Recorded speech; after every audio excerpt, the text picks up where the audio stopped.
A Putin ally bought a London townhouse for $16.5 million through a company in the British Virgin Islands. Years later, the UK sanctioned him. But the deed to his house didn't change until reporters asked why.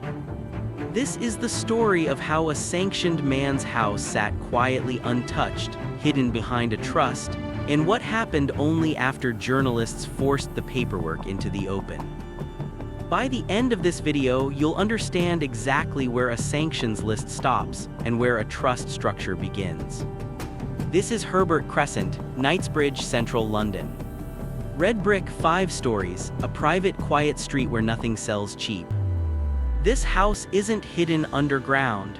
It's standing in plain sight in one of the most expensive postcodes in Britain. What's hidden isn't the building, it's who actually owns it.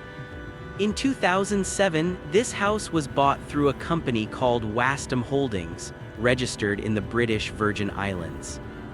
The man behind that company is Igor Komarov, a member of Russia's Security Council, former head of Roscosmos, the country's space agency.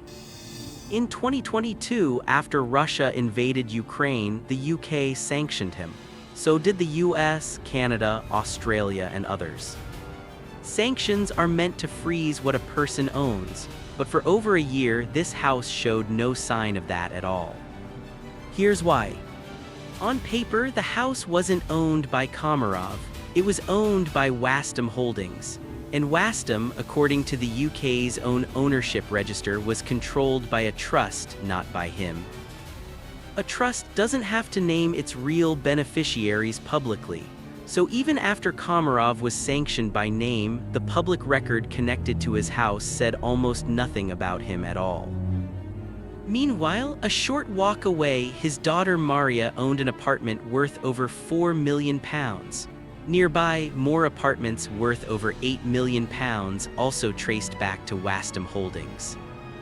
2 properties, 1 family, 1 structure built years earlier, doing exactly what it was designed to do: keep the name off the page. In early 2024, ICIJ examined the public deed for the Herbert Crescent house. Normally, when a property belongs to a sanctioned person, the UK Treasury adds a formal notice to that deed, blocking any sale. ICIJ found no such notice. The company's house filing for Wastam Holdings at that point listed the beneficial owner as a trust company, not Komarov. Transparency International UK had already flagged dozens of similar cases. Properties tied to sanctioned individuals, seemingly untouched, hidden behind exactly this kind of trust arrangement. ICIJ published its findings. 1 week later, something changed.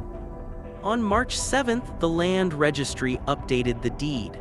It now carried a restriction citing Komarov by name as a designated asset freeze target under UK sanctions law.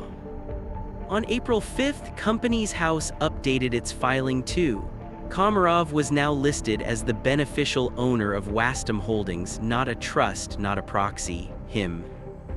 The gap that had existed since 2022 closed in a matter of weeks. Not because a regulator caught it first, because journalists did.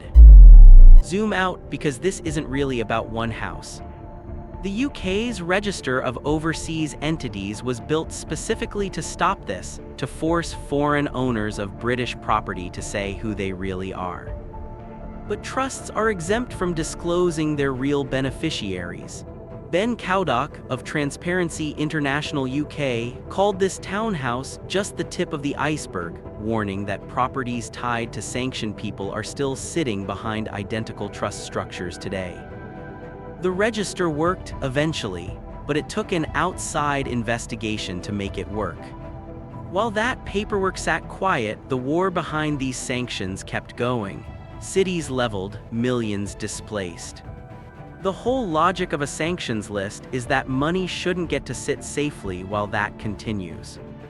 For over a year on a quiet street in London, that's exactly what it did.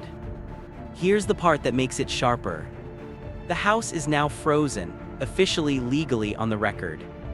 But Frozen is not seized. Komarov didn't lose the house. No one was prosecuted. No money went back to anyone.